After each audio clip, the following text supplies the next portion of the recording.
Hello friends, PSU experts में एक बार आप सभी का फिर से स्वागत है। पीएसयू एक्सपर्ट आपके लिए फिर से एक नया वीडियो लेके आया है। Friends, I know that it's a really very tough time going on. तो इस टाइम में हम कैसे अपने आप को प्रिपेयर करें मेंटली और आने वाले चैलेंजेस को लेके। तो मैं इसमें अपनी बात यही कहूँगा कि इस टाइम को जब आप अपने घर पे हैं, स्टे एट होम, तो आप अपनी कंट्री के लिए भी कंट्रीब्यूट कर रहे हैं, साथ साथ आप अपने लिए भी काम करें। I know that it's tough, क्योंकि इस टाइम में आपको बहुत सारे मेंटल स्ट्रेस भी है कि कैसे क्या होगा इस सिचुएशन में, व्हाट नेक्स्ट, कब ये वायरस जाएगा। पर फ्रेंड्स, हम लोगों को आने वाले टाइम के लिए भी अपने आप को प्रिपेयर करना है। आई नो दैट आप में से बहुत सारे लोग अभी ईपीएफओ का एग्ज़ाम फेस करेंगे, ईएसएल का एग्ज़ाम, मॉइल का, या किसी और पीएसयू का, या यूजीसी नेट का एग्ज़ाम प्रपोज्ड है, या उसको देंगे एचआरएम में, या आपका में एग्ज़ाम नोटिफिकेशन में असिस्टेंट लेबर कमिश्नर का कभी भी आ सकता है। तो पीएसयू एक्सपर्ट आप सभी को इसमें, पहले भी आप लोगों ने हमारी वीडियो देखी होंगी, इसमें मदद करता है। तो इस बार हम नया एक्ट लेके आए हैं, मैटरनिटी बेनिफिट एक्ट 1961। फ्रेंड्स, इस एक्ट में मैं इम्पॉर्टेंट पार्ट्स को कवर करूँगा और आपको हिंदी में बहुत सिंपल लैंग्वेज में समझाने की कोशिश करूँगा। Maternity benefit act, I know that labour law की लैंग्वेज हमेशा से टफ रही है, तो इसलिए मैं बहुत सिंपल लैंग्वेज में आप सभी को इसको समझाने की कोशिश करेंगे। Let's start. उससे पहले मैं ये कहूँगा कि आप हमारे चैनल को सब्सक्राइब करें, क्योंकि हम लगातार वीडियो लेके आते रहेंगे इस टाइम पीरियड में आप लोगों की प्रिपरेशन के लिए। तो हमारे चैनल को सब्सक्राइब करें। तो मैं अपना इंट्रोडक्शन दे दूं। मेरा नाम फुरकान है। मैंने इससे पहले इंडियन ऑयल कॉरपोरेशन का एचआर ऑफिसर का, पावर ग्रिड का HR officer, assistant labour commissioner, इन सब का रिटन एग्ज़ाम निकाला है। मैं यूजीसी नेट में जेआरएफ हूँ एचआरएम में। तो ये मेरे बारे में ब्रीफ है। Now come to the maternity benefit act 1961। तो अगर हम देखें शॉर्ट टाइटल में, इसको मैटरनिटी बेनिफिट एक्ट 1961 बोलते हैं। अब ये एक्ट अप्लाई किन किन एस्टेब्लिशमेंट में होता है, वेयर 10 और मोर पर्सन्स आर एम्प्लॉयड। तो यहाँ पे कभी कंफ्यूजन रहता है क्या वुमेन एम्प्लॉयड या पर्सन, तो यहाँ पे वो बात कर रहा है 10 और मोर पर्सन एम्प्लॉयड की। तो ये हमेशा हमें याद रखना होगा, 10 और मोर पर्सन एम्प्लॉयड, ना कि वुमेन बात कर रहे हैं। फिर अगला सेक्शन जो सेक्शन 4 है वो बहुत ज़्यादा इम्पोर्टेंट है, जिसमें employment of work by women prohibited during certain period. इसमें ये वो बात कहता है कि 6 week immediately following the day of her delivery और हर मिसकैरेज, तो वहाँ पर उसको प्रोहिबिट करा जाएगा, वह एम्प्लॉयर उसको काम पर नहीं लगा सकता है।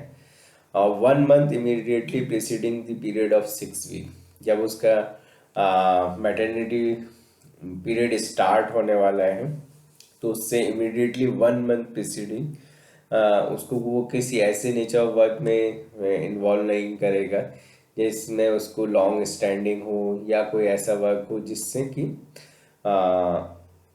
उसके डिलीवरी को अफेक्ट करे।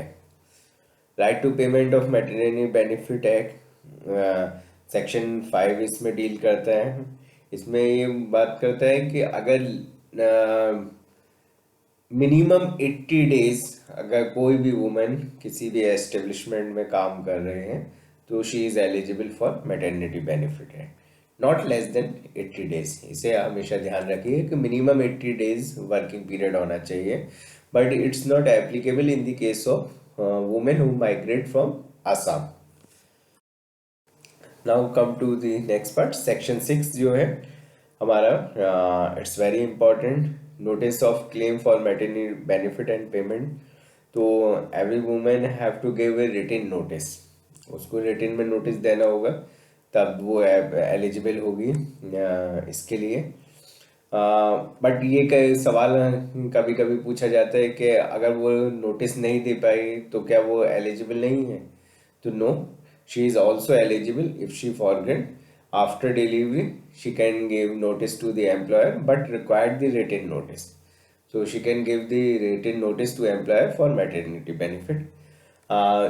जब भी वो मैटरनिटी बेनिफिट का नोटिस देगी तो within 48 hour employer will give payment to her और टू हर लीगल.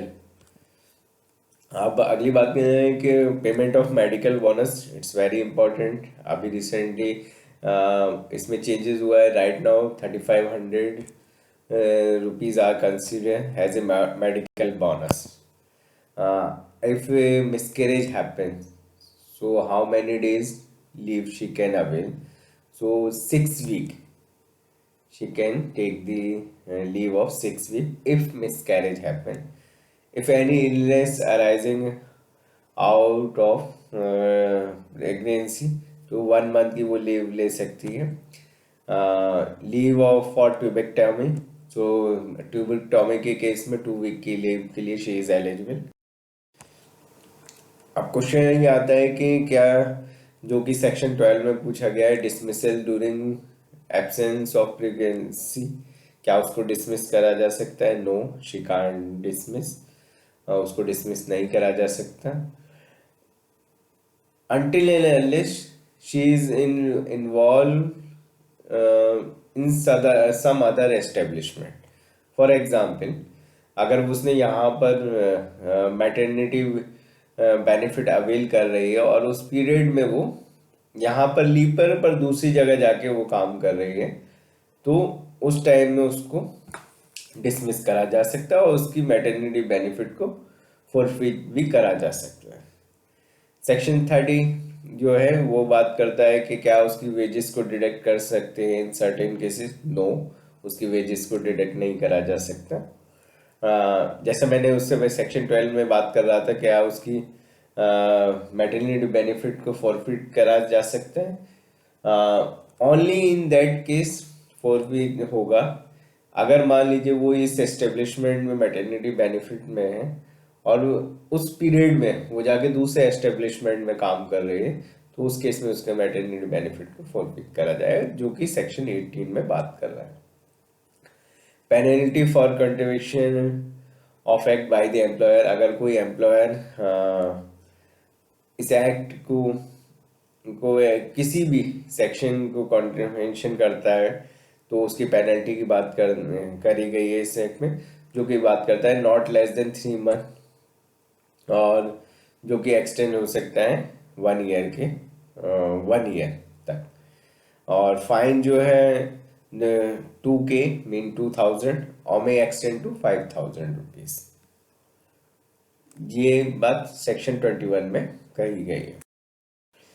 अभी थोड़ा सा ये सारे इंपॉर्टेंट सेक्शन थे जो मैंने आपको रिवाइज करा. एक क्विक ओवरव्यू ले लेते हैं जो बात हमने करी है और रिसेंट जो अमेंडमेंट हुए हैं अभी मैटरनिटी बेनिफिट एक्ट में 2017 में, उसका एक क्विक ओवरव्यू हम लेते हैं.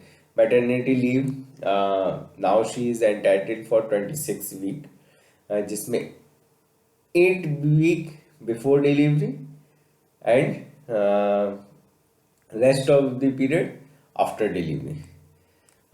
लीव फॉर मिसकैरेज के लिए जैसे हमने बात करी थी 6 week की लीव के लिए she is entitled. If any illness arising out during pregnancy, so 1 month के लिए she is eligible. 1 month leave she is eligible. Leave for tubectomy, अगर ट्यूबेक्टॉमी कराती है 2 week के लिए. Medical bonus 3500 rupees. Nursing break 2 nursing break. But अभी जो recent amendment हुआ है 2017 में, उसमें बात करेंगे 4 नर्सिंग ब्रेक की, इसमें इंक्लूडिंग 1 इंटरवल पीरियड. जो लंच का पीरियड है 3 nursing break in whole day और जो 1 है वो ड्यूरिंग इंटरवल टाइम, यानी it's mean total nursing break is 4.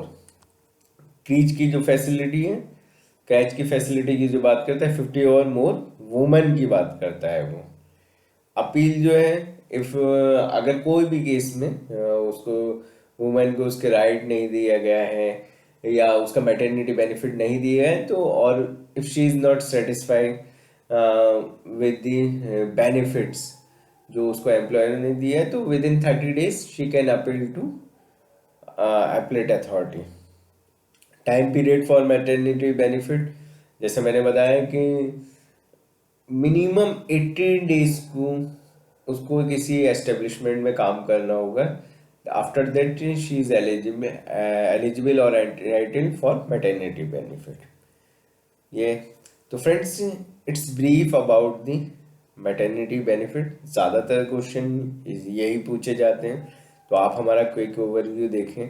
अगर आप पूरा डिटेल भी नहीं पढ़ पा रहे हैं तो क्विक ओवरव्यू को देख लें और इन पॉइंटर्स को याद कर लें, तो आपको मैटरनिटी बेनिफिट्स से जो भी सवाल आते हैं उनको कर पाएंगे। For watching it patiently, subscribe करें हमारे चैनल को। हम लोग यूजीसी नेट की तैयारी कराएंगे आपको।